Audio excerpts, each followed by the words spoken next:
Well, religion lays great value on mindfulness, on looking deep within ourselves.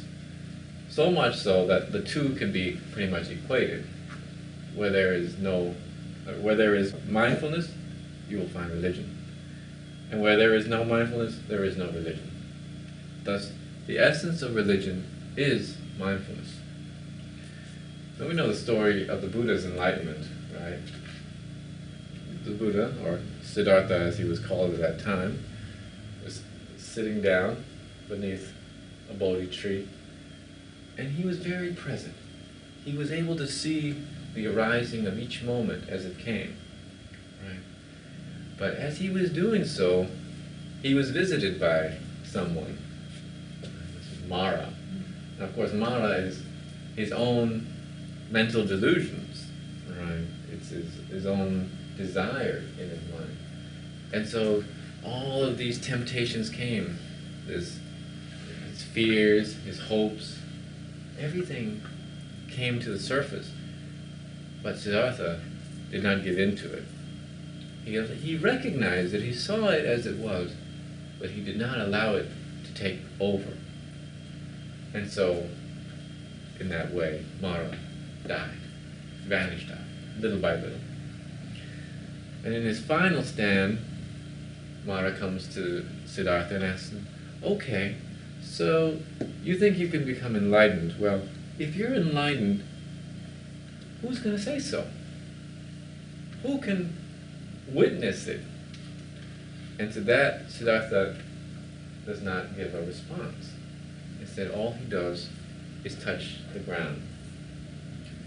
In this motion here, he is saying, no one can confirm or deny my own personal well-being. Right?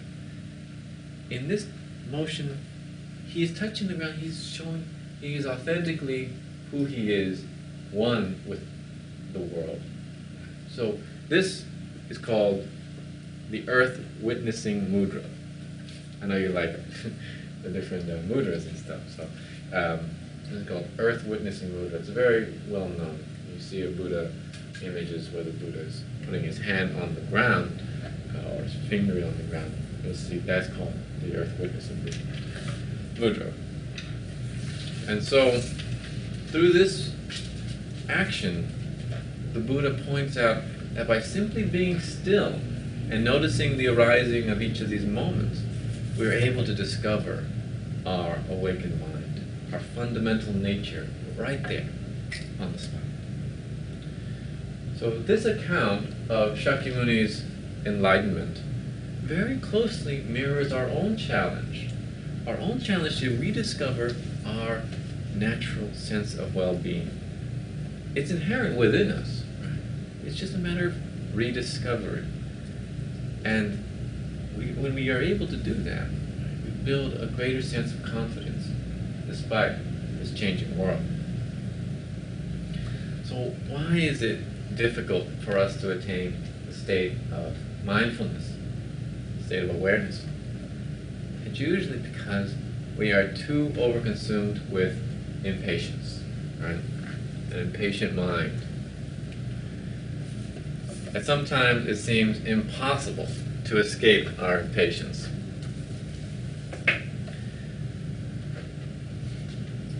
Our computer, it boots up too slow. Sometimes you're listening to somebody who can't get to the point, just goes on and on like myself, right?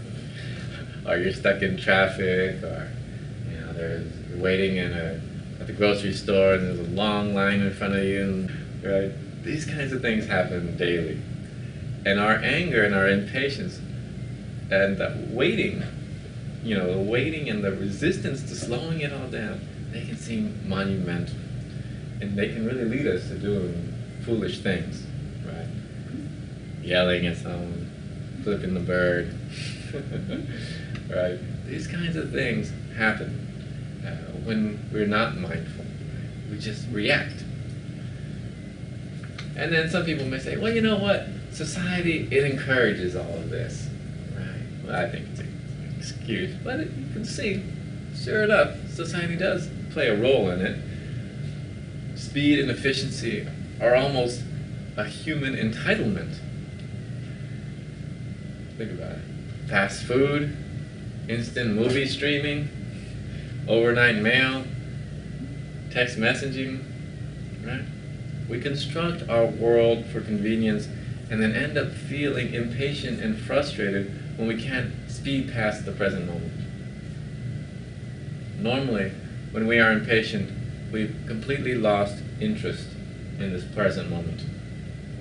For whatever reason, being in this present moment just seems inadequate. We want to rush off somewhere else. We simply want that moment to go away. But this, of course, leads us to live reckless lives, forgetting those things or those people that are important to us. And further, we leave that agitated karma on our surroundings, right, on the people around us. But, as I mentioned earlier, if we're able to stop, able to breathe, notice our surroundings completely, maybe our perspective might change 180 degrees. We can come to eventually appreciate the subtleties of that long-winded speaker. Or we can recognize that we cannot control the traffic jams or the long lines at the grocery store. Right? And eventually we can actually come to see all of these occurrences as opportunities to develop patience. Now, as a whole, when we are aware, we start to appreciate life itself with its many wonders and many complications. Just as I said here, when we're patient, we can become benevolent. And why do we become benevolent? It's because we notice our own natures, right? We notice that I'm being supported by so many things, by everyone else out here. I become more grateful for the things that I have. These are all part of it. So when I feel that, I want to extend it out to others. So this is where mindfulness comes in. Mindfulness in Buddhism is essentially learning to be fully alert. It's a scrutiny not only of one's individual actions, but of one's entire inner landscape, oneself as a whole. From the teaching of the 3,000 realms of one mind, we learn that our minds are constantly migrating among various states in response to the changing conditions around us. Mindfulness then provides the occasion for slowing it all down, accepting the changes as they come, and thereby creating a serene mental landscape. And the wonderful thing about it is that mindfulness can take place at any time and any place. Whether you're driving your car or you're eating your bowl of cereal, we can be mindful. In Risho Kosei-kai, as was in the reading today, our practice of mindfulness comes foremost through sutra recitation in the mornings and in the evenings. By taking the time in the morning to engage in sutra recitation, this shows respect for our lives, ourselves, and the life that we've received. Appreciating the intimacy of routines in the quiet of the morning before the whole hectic day begins. In this way, we're able to experience simply being, just being. One other practice that we'll be starting again here in Risho Kosei-kai is mindfulness meditation. In this practice, we just learn to be still, directly experiencing our minds and hearts in the present moment. It seems very simple, but there's really a lot that's going on there.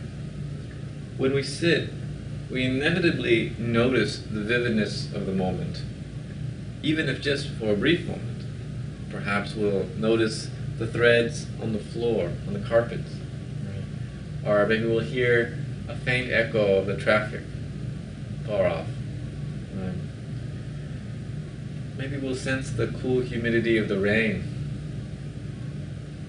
But when we sit, we recognize the simple, clear nowness of sights, sounds, and physical sensations.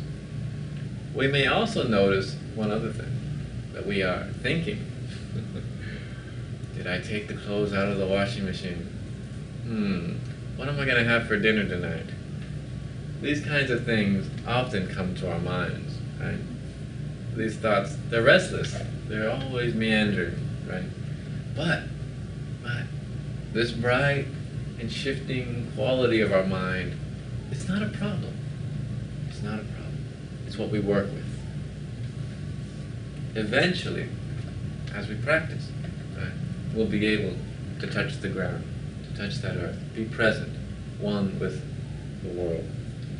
And we'll be able to let go of those distractions and bring our attention back to our lives and to the immediate moment. So, now of course, being mindful itself is not going to make our lives any less messy. Those financial problems, computer viruses, confrontational colleagues and classmates, they don't just disappear because we're more mindful of them.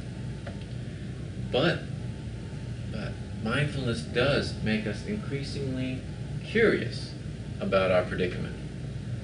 For example, if someone were to say something negative to us, maybe we'll not respond back in hostility, but develop sympathy or understanding of that person's condition or intention.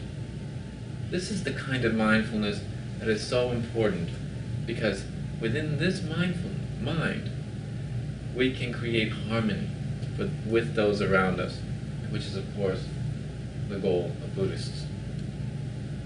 Certainly not an easy practice.